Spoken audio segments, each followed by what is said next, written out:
Dua ang paragraph.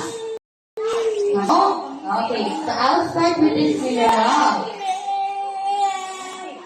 So, what is the color of this mineral? Blue. Something color? Something color? Now, do you know the name of this mineral? Yeah. This one is what we call lapis lazuli. Okay, name ano niya?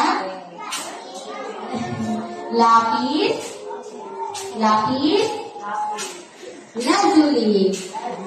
Very good. So, what's the color? Blue, diba?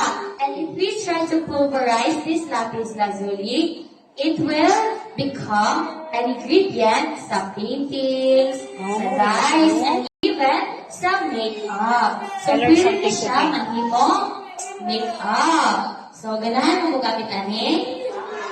Okay. So, napag-isa here. Canisia. Now, what's it color?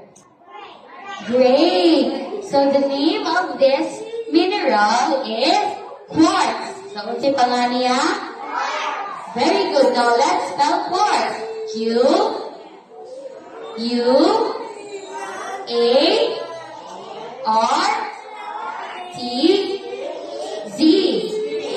Quartz. So, this is a quartz. And this one, gray man siya, no? Gray yung nakita. But this can actually vary in color. Maglahi-lahi siya ang color.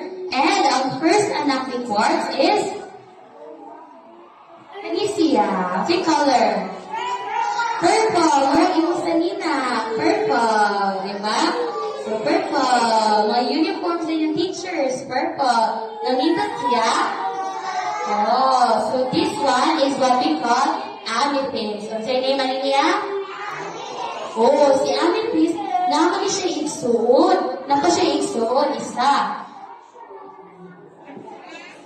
Ganun ako kaila sa